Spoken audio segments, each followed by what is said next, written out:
Good day, Doc Rachel Capino. I am Kenneth Junaidie from BSED-1. As we all know that Philippines is facing a lot of challenges such as poverty, lack of education, drugs or substance abuse, vice, crime, and unemployment are among the many problems that continue to batter the Philippines. Likewise, a recent issues in the rising number of street children in urban centers, child abuse, forced labor, and pedophilia are quite alarming, aggravating the plight of the youth. So, my topic for today is all about the poverty in the Philippines. But first, let me define what is poverty. Poverty is a state or condition in which a person or community lacks the financial resources and essentials for a minimum standard of living. Poverty means that the income level of a person or employment is so low that the basic human needs can't be met. Poverty-stricken the people families might go without a proper housing, clean water, healthy food, and medical attention. Each nation may have its own threshold that determines how many of its people are living in the poverty. This time, let's focus on the Philippines issue, which is the poverty in the Philippines. The Philippines has a fairly high poverty rate with more than 16% of the population living below the poverty line. Because of the many people reliant on the agriculture for an income inequality in wealth distribution, about 17.6 million Filipinos struggles to afford basic necessities. From 2015 to 2020, the rate of the poverty declined from 21.6% to 16%. Having poverty is unfair, unethical, and dangerous. The Philippines should abolish poverty because of its people deserves to be free of it. The poverty in the Philippines is the most serious problem that the government must deal with. In relation to its nature, poverty in the Philippines arose from the rapid population growth in the country. The effects of it are very visible in nature.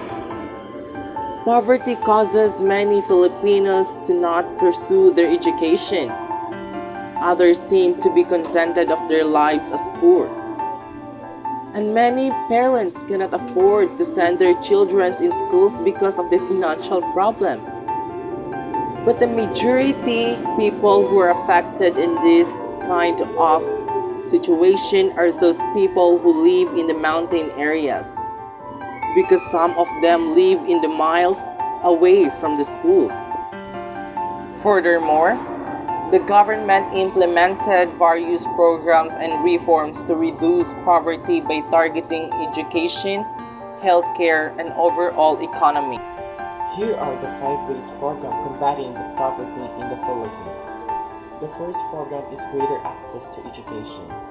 A factor of systematic poverty is lack of access to education or impoverished areas. People gain basic skills and increased job opportunities through education, which can help to combat poverty in the Philippines. As we all know that education is very important, because education can lead us to a better life. The second program is greater access to healthcare. It is an effort to improve the healthcare system in the Philippines. President Rodrigo Duterte signed the Universal Healthcare in February 2019. It is an act that access to provide the full spectrum of healthcare by enrolling citizens in the National Insurance Program and granting healthcare coverage to all. While healthcare is not completely free, but those who are in poverty will have more access to healthcare services. The third program is family aid. To further effort to support the citizens, the government implemented the Pantawid program, or also known as 4Ps. The fourth piece is a conditional cash transfer program for impoverished households. The program gives household grants as so long as they meet certain requirements, including keeping the children in schools, having regular health checkups, and having parents or guardians attend family. The four-piece program benefits about 20 million Filipinos, 9 million of whom are children. Therefore, the program reaches about 20% of the population with the goal of greater poverty reduction.